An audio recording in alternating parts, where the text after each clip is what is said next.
Christ est l'endroit de repos. Mais certains sont en Christ, mais ils ne sont pas dans le repos. Imaginez-vous que quelqu'un est sur un champ de bataille. Il lutte, il lutte, il lutte, il lutte. Après, on le met dans un endroit où il n'y a pas de lutte, il n'y a pas de bataille. Dans cet endroit, il y a la joie, il y a la paix, mais la personne est dans le stress de la bataille. Tu me suis ici? La personne a les inquiétudes du combat. Il n'est plus sur le champ de bataille. Il est dans un endroit de repos. Dans un paradis. Mais il a le stress du combat. C'est dans cette condition que beaucoup de chrétiens sont. Ils sont dans l'endroit de repos sans être dans le repos. Parce que Christ est un endroit spirituel. Et Christ est cet endroit de repos. Donc en Christ, il n'y a plus de lutte. En Christ, il n'y a plus les complications. Alléluia. En Christ, c'est l'endroit de Dieu, le repos. Mais pourquoi certains sont en Christ, mais ne sont pas dans le repos de Dieu? Alléluia. Donc il est très important de comprendre comment entrer dans le repos de Dieu, bien qu'on est en Christ. Quelqu'un me suit ici? Oui. Alors, quand on va parler du repos, quelqu'un peut dire que, mais prophète, pourquoi on va méditer si on est dans le repos de Dieu? Pourquoi on va travailler? Pourquoi on va jeûner? Et pourtant on est dans le repos de Dieu. Alléluia. Alors, quelqu'un peut faire ces choses et se sentir qu'il est vraiment en combat. On dit prie, ah bah la personne prie, mais... Donc pour certains chrétiens, on dit non, on n'est pas dans le repos, on bosse encore fortement. Vous savez, quand j'enseigne sur la prière en d'autres langues, j'ai dit, tu peux faire une longue prière, c'est bien, tu peux aussi faire une prière de qualité. Parce que quelqu'un peut faire une longue prière, il prie 3 heures en langue, mais ce n'est pas une prière de qualité. Je vous ai déjà dit ça. Quelqu'un peut faire 30 minutes en langue, mais il sort de là, il sait qu'il a contemplé des gloires. Est-ce que vous essayez de comprendre ce que je suis en train de dire là? Donc il y a une différence. Alléluia. Alors, celui qui va faire de longs temps de prière aura l'impression qu'il est en train de bosser. Ça va être une torture pour lui, n'est-ce pas? Il prie, il prie, il prie. Mais celui qui fait la prière de qualité, il ne sentira pas trop que c'est une torture. Il va sentir que c'est fluide. Il y a le flow. Quelqu'un me suit ici? Alors, qu'est-ce qui fait la différence entre la prière de quantité et de qualité? Parce que ce sont des éléments qui empêchent aux chrétiens d'être dans le repos de Dieu. Parce qu'ils sont dans les prières et puis sentent que c'est un poids. Et pourquoi c'est pas facile dans les choses de Dieu? Quelqu'un me suit ici? Pourquoi c'est pas juste facile? Amen. Alors nous allons comprendre pourquoi. C'est facile, mais c'est dans notre pensée qu'on complique les choses. Et la chose qui va encore montrer à la personne qui n'est pas dans le repos, c'est qu'il aura l'impression que sa vie est dure. Quelqu'un me suit ici? Vous avez vu les chrétiens, ils s'assoient, ils pensent à sa vie, ils pleurent. Quelqu'un me suit ici, il s'assoit, il dit ma vie est compliquée. Amen. Il y a des chrétiens comme ça, ils s'assoient, ils voient leur vie, ils ne voient pas la gloire de Dieu. Pour eux, c'est une masse. C'est comme une course, c'est un poids. C'est ainsi que certaines personnes disent, mon frère, la vie en Christ, c'est compliqué, hein? C'est pas facile. Je me souviens dans des années un peu lointaines, certains pouvaient exhorter le peuple de Dieu, dire non, la vie en Christ, c'est pas facile. C'est dur. Il faut tout abandonner. C'est dur. Alléluia. Quand on termine de donner les chrétiens tel message, ils sortent, ils disent c'est vraiment compliqué. On dit il faut tout sacrifier. Il faut tout abandonner. Il faut abandonner ta vie passée. Quelqu'un dit waouh, oh, je vais laisser ma vie passer. Ta vie de saleté là. La poubelle, on te demande de laisser la poubelle, tu vois que c'est un grand sacrifice. Il y a des gens comme ça. Oh, je veux tout laisser pour ça, pour Jésus. Je veux tout laisser, je veux tout abandonner. Paul a dit ce que je voyais comme un gain, je l'ai vu comme la boue. En d'autres termes, c'était de la boue. Lui ne voyait pas que c'était de la boue. Les chrétiens qui pensent qu'ils ont abandonné des grandes choses pour suivre Jésus, en fait, ces chrétiens ont encore les yeux fermés. Quand un chrétien se dit que j'ai tout laissé pour Jésus. Non, lorsqu'il pense au fait de vivre une vie perdue et de dire j'ai tout laissé pour Jésus. Oh, vous ne savez pas ce que j'ai fait pour Jésus. J'ai tout abandonné. Est-ce qu'il parle de quelque chose de glorieux là? C'est comme si quelqu'un parlait de jeter sa poubelle. Rien n'est trop glorieux pour cette glorieuse vie que nous avons. Et donc vous voyez qu'il y a des chrétiens comme s'ils sont en Christ. C'est un fardeau. Parce que moi je veux répondre ça ce soir. Je veux répondre comment faire, parce que c'est ça la question. Dieu veut nous répondre comment être dans le repos de Dieu. Vous savez, si vous étudiez bien Dieu, vous pouvez vous dire que Dieu est un peu égoïste. Mais Dieu n'est pas égoïste. Vous savez que Dieu a permis aux hommes de tout manger. C'est-à-dire que l'homme peut manger le lion, ce n'est pas un péché. Vous savez ça? L'homme peut manger le chien, ce n'est pas un péché. Donc, écoutez, il n'y a pas, ce n'est pas un péché de manger toute autre chair. Mais il dit, si tu manges l'homme, c'est un problème. On dit à Dieu, pourquoi c'est interdit de manger l'homme? Il dit, parce que l'homme a été créé à l'image de son ressemblance de Dieu. C'est pourquoi on n'ose pas le manger. Si tu touches à tout ce qui fait appel à la divinité à Dieu, ça devient un péché. C'est aussi qu'on peut se chanter et dire. Donc même si tu prends le chat, ou même le singe, amen, tu manges le cerveau du singe. C'est pas un péché, c'est brutal, hein, ce que je suis en train de dire. Je vous montre un peu, c'est brutal, c'est cruel. Mais Dieu a permis à l'homme de manger de toute chair, mais de ne jamais toucher à la chair humaine. Pourquoi? Il dit parce que l'homme a été créé à l'image de la ressemblance de Dieu. Waouh! Il y a quelque chose à propos de Dieu que vous devez comprendre. Et si vous comprenez ça, vous allez avoir la facilité de rentrer dans le repos de Dieu. Est-ce que je n'ai pas avancé? Ok. En fait, Dieu est le centre de tout. C'est ça la réponse. J'ai dit quoi? Dieu est le centre de tout. Si Dieu n'est pas le centre de tout, c'est un problème. En fait, lorsqu'on parle du repos de Dieu, tout chrétien qui a fait de Dieu le centre de tout dans sa vie rentre dans le repos de Dieu. Quelqu'un va me dire, mais prophète, quelqu'un peut penser ainsi. Moi, je sers Dieu depuis des années. Ma vie est compliquée.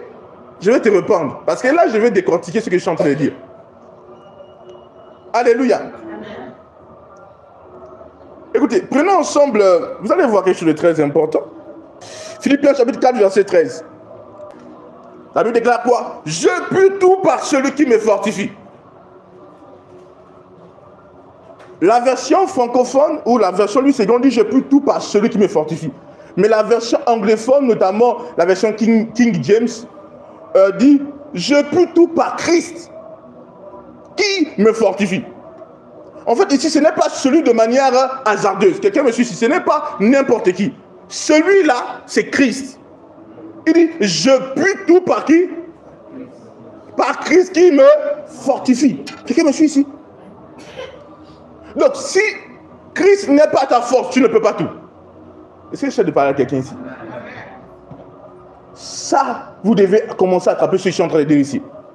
Le seul moyen pour un individu de rentrer dans le repos de Dieu, je dis bien le seul moyen, c'est que cet individu-là donne à Christ la place qu'il faut dans sa vie. Quelqu'un me suit ici? Naître de nouveau ne suffit pas. Tu es né de nouveau, oui, mais quelle est la place que tu donnes à Christ? Ici, je ne veux pas peut-être aller dans le sens des priorités. Quelqu'un me suit ici? Mais je parle de la place que tu donnes à Christ. On va prendre notre passage. Jean chapitre 14, verset 17. L'esprit de vérité, on avance, que le monde ne peut recevoir parce qu'il ne le voit point et ne le connaît point. Mais vous faites quoi? Vous le connaissez car il demeure avec vous et il sera en vous. Alors, tu ne peux pas rentrer dans le repos de Dieu si Dieu n'est pas avec toi et il n'est pas en toi. Quelqu'un me suit ici? Donc quelqu'un qui est en Christ, qui a Christ en lui, à l'intérieur de lui et à l'extérieur de lui, peut vivre comme s'il n'avait pas Christ. Regardez, Paul dit que Christ soit formé dans votre cœur par quoi? Par la foi. Est-ce que Christ n'est pas réellement avec lui? Si. Mais si Christ n'est pas formé dans ton cœur par la foi, c'est un problème. Ça veut dire que tous les avantages que toute personne qui a Christ en lui doit manifester, tu ne l'auras pas. Parce que tout simplement, Christ n'est pas formé dans ton cœur par la foi. Ou en d'autres termes, tu ne le reconnais pas dans tes voies. Ok, on va prendre notre passage. Prenons ensemble Proverbe chapitre 3, verset 6. Mais on peut commencer à partir du verset 5. Hein? Confie-toi en l'Éternel de tout ton cœur et ne t'appuie pas sur ta sagesse. Verset 6. Reconnais-le dans toutes tes voies et il aplanira tes sentiers. En fait, Christ est le repos de Dieu. Mais tant que tu ne le reconnais pas en toi, avec toi, dans tes voies, tes sentiers ne seront pas aplanis. Quelqu'un me suit ici? Donc qui pourrait être dans le lieu de repos, mais sans vivre le repos? J'ai vu cette expérience où un démon vit se positionne sur moi. Et pendant qu'il se positionne sur moi, il est lourd. Et je suis affaibli. Je sens que je suis en train de m'éteindre. Et subitement, la parole de Christ en moi résonne dans mon esprit. Et plus je dis plus grand celui qui est en moi que celui qui est dans le monde, je deviens plus géant que l'esprit. Je deviens tellement géant que l'esprit devient comme un grain de sable. Tellement géant, à un niveau où je suis sorti de la planète Terre. Quelqu'un me suit ici? Oui. Ça veut dire que je suis Christ en moi, mais tant que je ne le reconnais pas qu'il est en moi, c'est un problème. Est-ce que je parle à quelqu'un ici? Il faut arriver à un niveau où tu reconnais Christ en toi. Il faut arriver où tu reconnais Christ dans tes voies. Il faut arriver à un niveau où tu reconnais que tu peux tout par Christ. Que tu peux tout par lui. Tant que tu ne reconnais pas ça, il n'y a pas de repos. Et c'est la vie que beaucoup de chrétiens vivent. Ils ne l'ont pas reconnu dans ses voies. Ils vivent une vie de lutte. Ils vivent une vie de combat. Parce qu'ils ne reconnaissent pas Dieu. Ils ne reconnaissent pas le Seigneur dans leur voie. Ils ne connaissent pas qu'ils peuvent tout par lui. Donc ils ne sont pas dans le repos. Jusqu'à ce qu'ils reconnaissent qu'ils peuvent tout par Christ. Quelqu'un me suit ici? Absolument. Et vous savez, ce qui fait que la prière devient une prière forte, c'est lorsque vous réalisez que vous ne parlez pas dans le vide. C'est lorsque vous réalisez que vous ne libérez pas les paroles dans le vide. C'est lorsque vous réalisez que vos paroles ont de l'impact et que vous êtes entendu par Dieu. Je prends un exemple. Quelqu'un est en train de dire, Seigneur, Dieu de gloire, je t'aime. Et il ne réalise pas ce qu'il est en train de dire. Seigneur, oh Dieu, oh Père, oh Dieu, fais ceci. Et il ne réalise pas que Dieu l'entend. Et l'autre vient dire, Dieu, oh Dieu, fais cela. Et l'autre réalise que Dieu l'entend. Vous voyez la démarcation ici? Pour l'autre, ça devient comme juste du sang. Mais pour un autre, ça a de l'impact. Est-ce que je parle à quelqu'un ici? Amen. Vous écoutez bien ce que je suis en train de dire? Oui.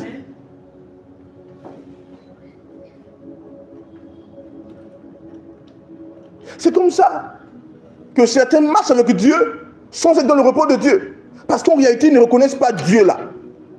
Par exemple, si je m'assois et je prie, je reconnais que Dieu est là. Mais toi, quand tu t'assois et tu pries, est-ce que tu reconnais que Dieu est là? Quelqu'un me suit ici? Est-ce que tu reconnais que Dieu contrôle dans ta vie? Est-ce que tu reconnais que Dieu va te préserver? Ou qui te préserve? Est-ce que tu reconnais que Dieu te garde? Non! Et si tu ne reconnais pas, ça devient un problème. Tu ne peux pas être dans le repos de Dieu sans reconnaître dans tes voies. Prenons Psaume chapitre 28, versets 6 à 8. Béni soit l'Éternel, car il exauce la voix de mes supplications. Qui parle ici? David. L'Éternel est ma force et mon bouclier. Il dit quoi? L'Éternel est ma force et mon bouclier. Et je suis secouru. J'ai de l'allégresse dans le cœur. Et je le loue par mes chants. On avance. Il dit, l'Éternel est la force de son peuple. Il est le rocher de délivrance de son nom. Qu'est-ce que l'Éternel est pour toi? Ça ne trompe pas quand l'Éternel est quelque chose pour toi. Quelqu'un me suit ici? L'Éternel peut être le Seigneur des armées pour toi. Et tu ne perds aucune bataille. Je prends un exemple. Le Seigneur peut être celui qui pourvoit pour toi. Et tu es toujours dans la provision. Qu'est-ce que le Seigneur est pour toi? Parce que tant que le Seigneur n'a pas la place qu'il faut dans ta vie, il n'agira pas comme il se doit. Nous sommes dans le repos. Tu es dans le repos. Est-ce que tu considères le repos? Imaginez-vous, quelqu'un vient dans le repos. Et dans cet endroit de repos-là, Dieu est tout pour toi. Mais dans ta conscience, Dieu n'est pas tout pour toi. Il dit, celui qui est dans le repos, qui entre dans le repos de Dieu, se repose de ses œuvres. Certains ne sont pas dans le repos de Dieu. Donc ils ne se reposent pas de leurs œuvres. Pourquoi je vous dis une chose? Il dit, quand tu connais l'Éternel dans tes voies, il fait quoi? Il aplanit tes sentiers. Parce que l'Éternel est dans ta vie pour être tout pour toi. Il est la force motrice de ta vie. Mais tant que tu ne reconnais pas, par exemple, que l'Éternel est la force motrice de ma vie dans tel domaine, il n'y aura pas d'effet dans ce domaine-là. Donc si quelqu'un est en Christ et pour lui l'Éternel n'est pas sa force, n'est pas le centre de tout, ça devient un problème.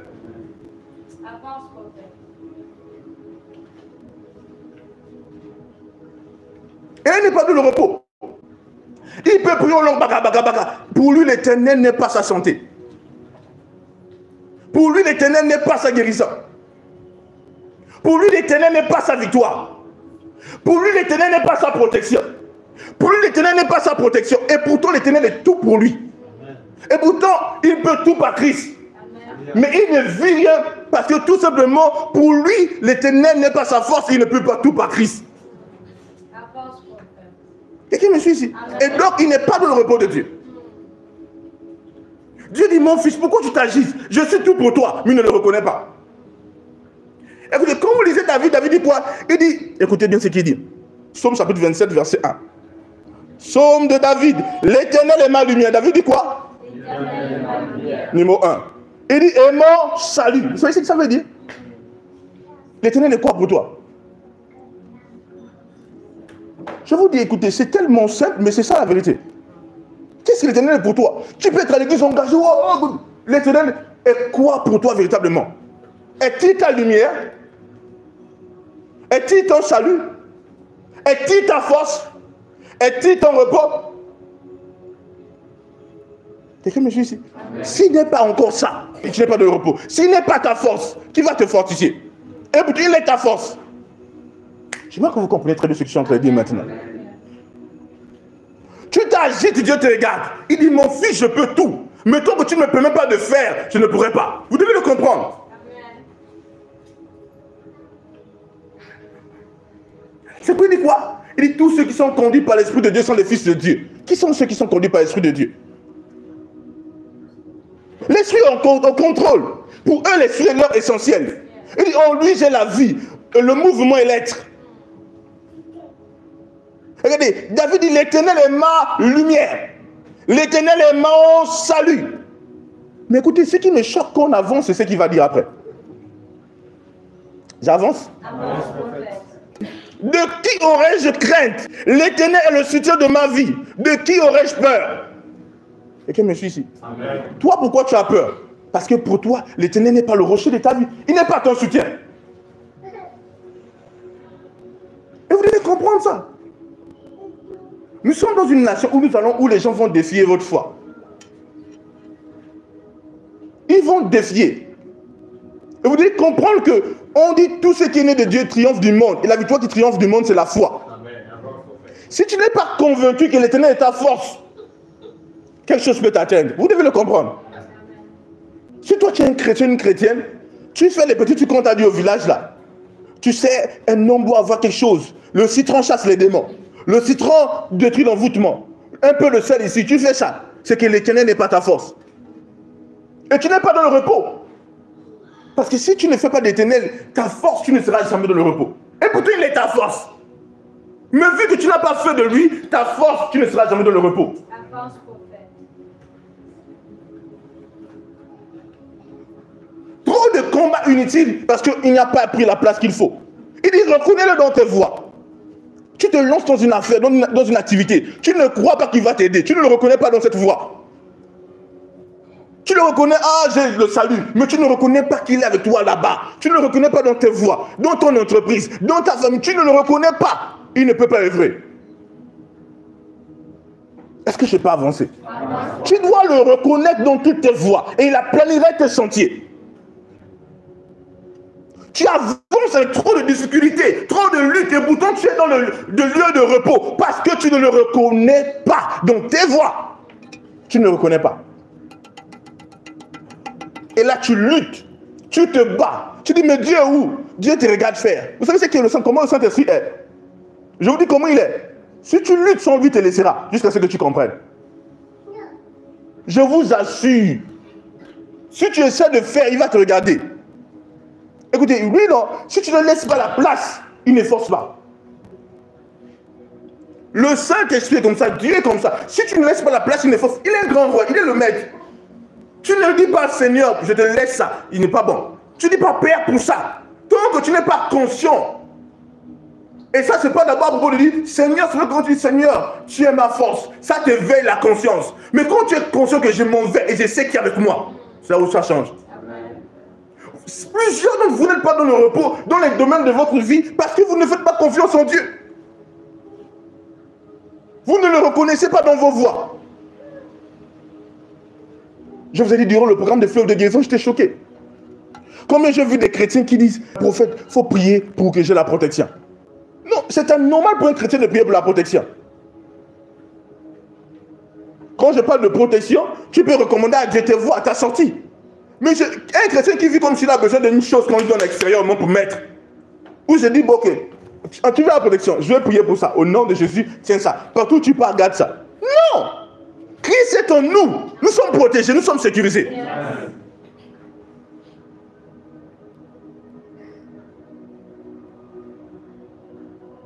Est-ce que je parle à quelqu'un ici? Amen. Vous devez le comprendre. Et c'est pourquoi certains ne sont pas dans le repos. Je parle de beaucoup de choses. Je parle de la discipline de prière. C'est vrai, je parle de la discipline, je parle de tout ça. Mais tout ça, ça vise à permettre à ton esprit de lui donner la place qu'il faut. Ce n'est que lorsqu'il a la place qu'il faut dans ton esprit que tu vis le repos. Amen. Et c'est facile de donner la place qu'il faut.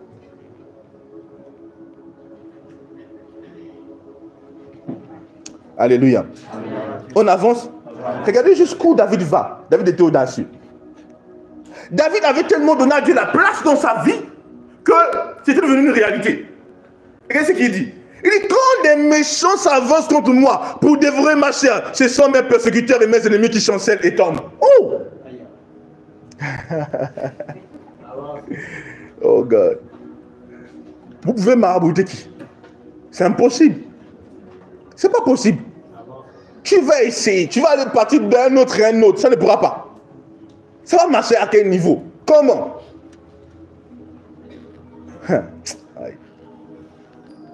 Il dit, si une armée se complète contre moi. Écoutez, le gars ne parle pas d'une personne. Hein. Là, il parle partiellement, il dit pas si une armée complète contre mon armée et moi. Il dit contre qui? Moi. Oh my God, là-bas. Pourquoi certains peuvent être si faibles dans l'endroit de repos? Parce qu'ils n'ont pas donné à Dieu la place. Dieu n'est pas leur fétiche. Permettez-moi du terme. Ah, qui me suit ici? Amen. Dieu n'est pas leur gris-gris. Quand Dieu devient ton fétiche, c'est fini. Amen. Ah, qui me suit ici? Amen. Aïe, aïe, aïe, aïe, aïe, aïe. Est-ce que je peux avancer? Avance, prophète. Il dit, si une armée se complète contre moi, mon cœur n'aura aucune crainte. Écoutez, il ne parle pas contre son armée. Écoutez, il dit si une guerre s'élevait contre moi, il dit, je serai malgré cela plein de confiance. David, il ne dit pas une guerre contre mon royaume, il dit contre moi. Regardez l'audace du gars. Parce qu'il était conscient de qui l'Éternel était pour lui. David était un prophète terrible. David était celui qui vivait les réalités de la nouvelle création. Dans l'ancien temps. Écoutez, il dit, l'Éternel est mon salut. Oh! L'Éternel est ma force. Nous avons vu ici dans Philippiens chapitre combien, nous avons lu ça ensemble. Je puis tout par Christ qui me fortifie. Amen. Donc David, dans l'Ancien Testament, avait attrapé la réalité future. Amen. Ah, David, il dit, même si une armée se levait se complète contre moi, il dit, je n'ai aucune crainte. Vous allez voir, il est audacieux. Et après, il dit, même si une guerre s'élève, il dit, une guerre peut s'élever. Il dit, qu'est-ce que c'est élevé?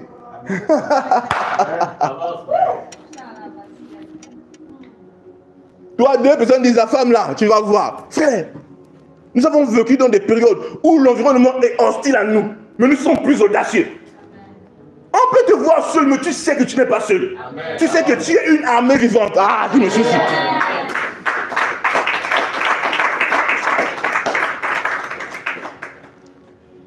On cite le nom de tes ennemis, tu dis j'ai peur pour eux. Aïe. Tu dis j'ai peur pour eux. Aïe, aïe, aïe, aïe, aïe, aïe. On te dit mais il y a tête dont il est dedans. Oh là là, pitié, c'est compliqué pour eux. Frère, ils peuvent être une assemblée. Ils mettent des seaux d'eau. Ils convoquent l'esprit de qui ils veulent. Ils ne peuvent pas. Ils ne peuvent pas. Amen. On est trop fort pour ça. Aïe, aïe, aïe, aïe. Si une armée se comprend contre moi, mon cœur n'aurait aucune crainte. Si une guerre s'élevait contre moi, je serais malgré cela plein de confiance. Hey! Il dit guerre, armée, je suis plein de confiance. Agitation autour de moi, je suis plein de confiance. En t'annonçant ceci, tu dis, je suis plein de confiance. On dit, d'où vient ta confiance? Est-ce que tu sais que je peux tout par Christ qui me fortifie? Christ est ma force. Christ est mon salut. Ah, qui me suicide. Christ est le pilier de ma vie. Christ est ma joie. Christ est mon bonheur. Christ est ma paix. Est-ce qu'il est cela pour toi? Oui. Écoutez, et voyez, mais ce qui me choque, hein, il est tellement audacieux. Quand je lis ça, j'écris. Verset 4. Il dit, je demande à l'Éternel une seule chose. Une chose. En fait, il ne demande pas au tonnerre de frapper ses ennemis. Il dit, il dit, ça se résout. Il dit, je demande à l'Éternel une seule chose que je désire, ardemment. Je voudrais habiter toute ma vie dans la maison de l'Éternel. Il dit ça. Il dit, il n'y a pas besoin des autres. Il dit, moi, c'est seulement ça. Il méprise l'adversité. Il ne voit pas l'adversité. Il est imboussillable dans le repos. Quand tu sais qui est ta force, on peut lancer une guerre contre toi, tu es dans le repos. Tu dis, je ne chancellerai pas. Ah, tu me suis ici. Ils peuvent se liguer, peu importe le nombre, ils ne pourront pas. Il dit, ils te feront la guerre, mais ils ne te vaincront pas. Aïe!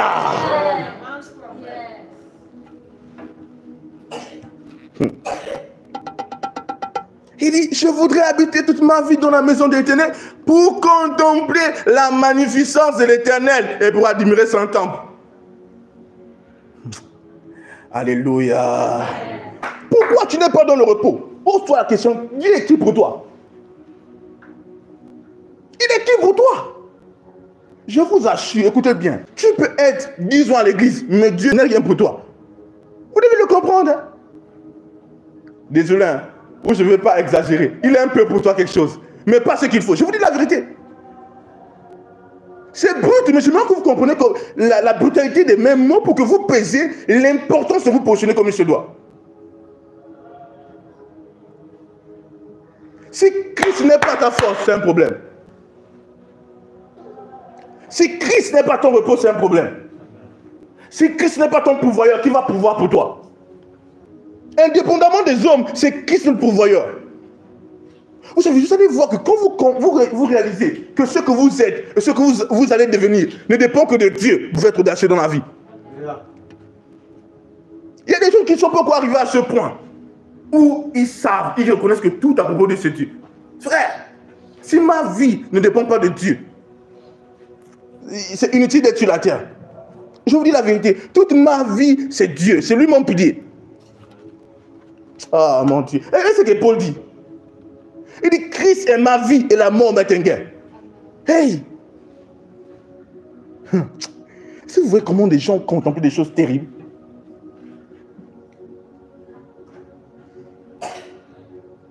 Vous devez comprendre cette réalité, être dans le repos de Dieu. Vous vous battez trop, vous priez. Mais à l'intérieur de toi, Dieu n'est pas ton pourvoyeur. Tu es en train de boire les tasses. Tu te débats. Dieu nous appelle à flotter, mais tu es en train de te débattre. Il dit, tu dois flotter. Je vous dis la vérité. Mais si Christ devient ton pourvoyeur, je bénis Dieu pour la vie de mes parents. Mon père avait expliqué, il y a un héros de la foi qui gérait tout un orphelinat. Il était des enfants qu'il a bâtis dans la foi. Et un des témoignages, un jour, il n'avait rien pour manger. Les enfants sont là, rien. Il fait asseoir tous les enfants. Il dit, sauvez de l'eau. Mettez des tasses, apprêtez des tasses. Donc les enfants, ils ne connaissent pas. Ils disent, ok, on va manger un succulent petit déjeuner. Quelqu'un me suit ici. Oh, lui, il dit, remercions Dieu seulement. Pendant qu'il remercie Dieu, on sonne à la porte. Tout ce qu'il fallait pour le petit déjeuner. Amen. Je sais pas si vous voyez que ces choses-là, ce sont des choses qui ont bâti notre foi. Tu entends ça et puis tu dis quoi? Frère, je ne peux pas manquer de quelque chose. Non. Pourquoi faire une journée sans manger? C'est que Dieu n'est pas ton pourvoyeur. Si je ne mange pas, je suis en jeûne. Quelqu'un me suit ici? Je suis en jeûne. De quel moyen ça arrivera vers moi? Peu importe. Je sais que ça arrivera. Quelqu'un me suit ici? Ça veut dire que tu n'es pas censé ne pas manger parce que tu n'as pas.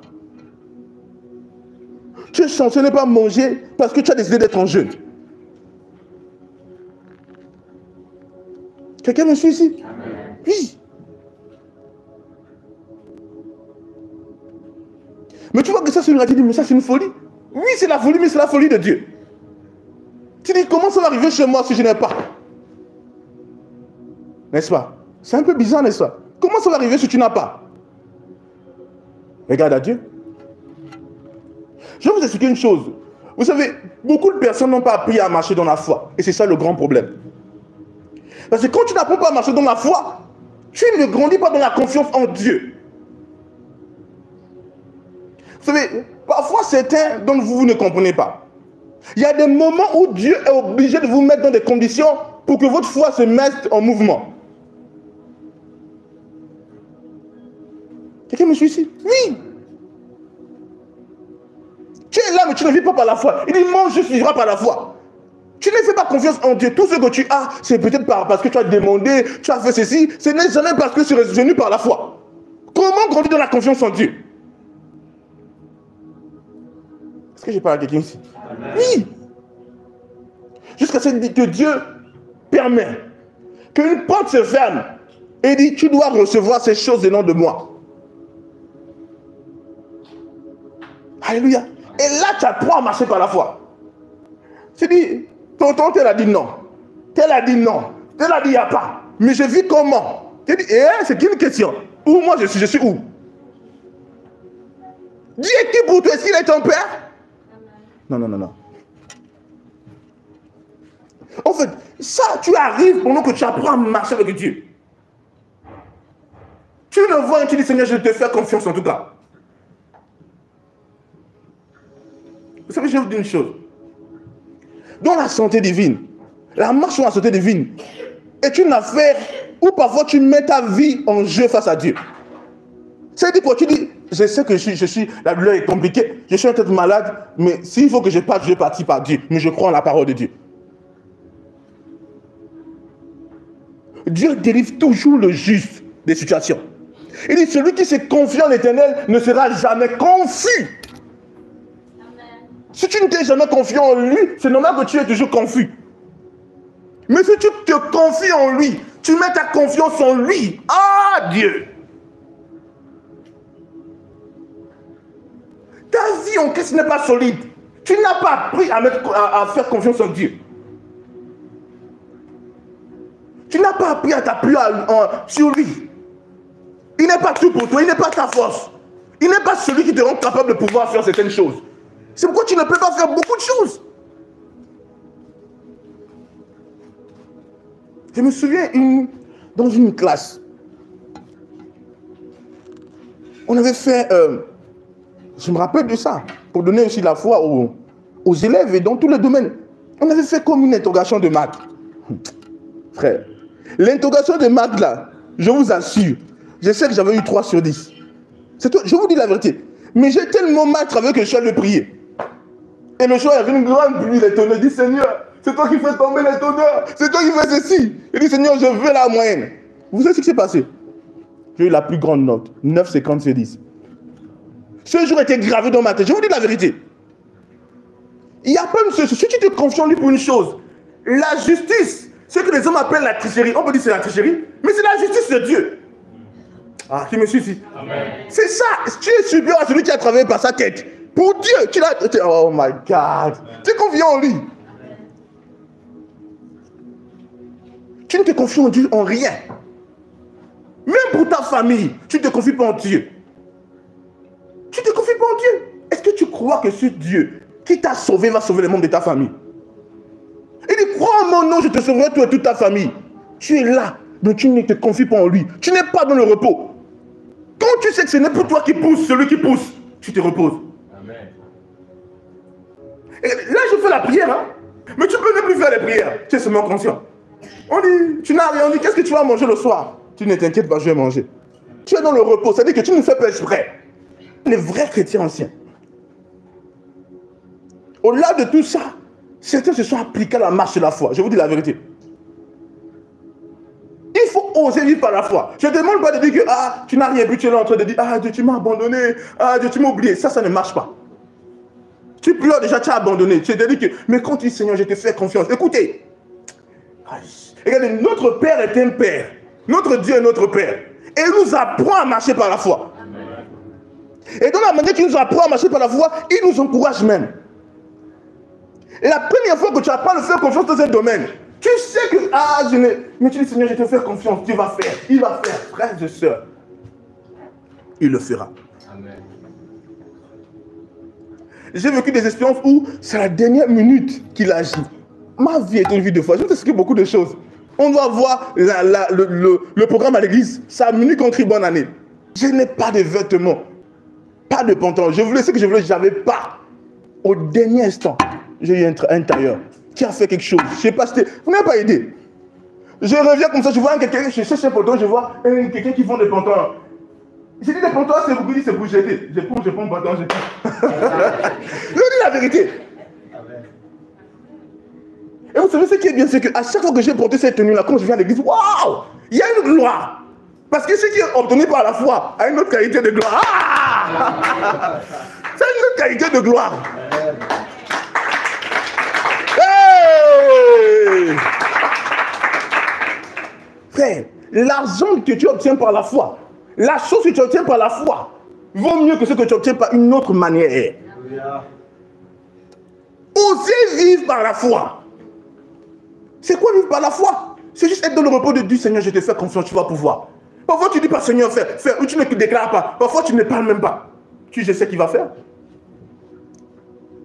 Si tu es conscient qu'il donne le pain quotidien, tu vas prier pour ça, pourquoi? Il dit le cœur de l'homme est mauvais. Mauvais que l'homme est. L'enfant demande à l'homme du pain, il ne lui donne pas une pierre.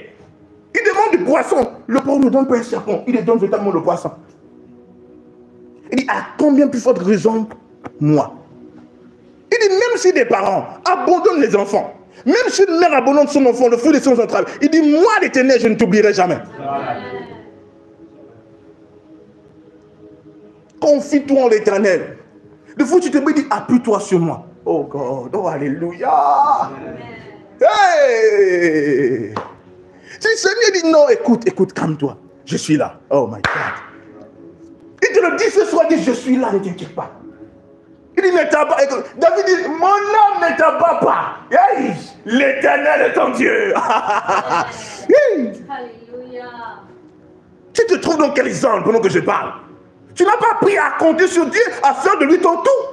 Non! Apprends à faire de lui ton tout. Oh Seigneur Jésus. Frère, il y a des parents qui ont vécu la marche de la foi. Ils sortent, il n'a rien. Mais il sait que Dieu va pouvoir. Parfois, l'enfant de m'a demandé ça à l'école, fais. Il m'a dit, attends, tu grandes, même le papa, tu lui dis, il ne fait pas faire. Pourquoi? Hey! Mais tu sais ce qu'il lui vit. Il sort et il est que dans la foi. C'est pourquoi les enfants doivent honorer les parents. C'est la vérité que je vous dis. Tu te confies en qui? Si Dieu est ta force, si tu t'appuies sur Dieu, peu importe, tu pourras tout. Le repos, il dit le repos c'est quoi? Sache que je suis ta force. Sache que je suis ton pourvoyeur. Je suis tout pour toi. C'est ça le repos. Quand tu réalises qu'il est tout pour moi, j'ai besoin de ça, ok, Dieu va s'en occuper. Ça, il va s'en occuper. Ça, il va. Lui, il aime juste ça. C'est là où il éprouve sa gloire. Il dit, si tu te confies en moi, tu ne seras pas confus. Pourquoi médite? C'est pour arriver à une telle conscience.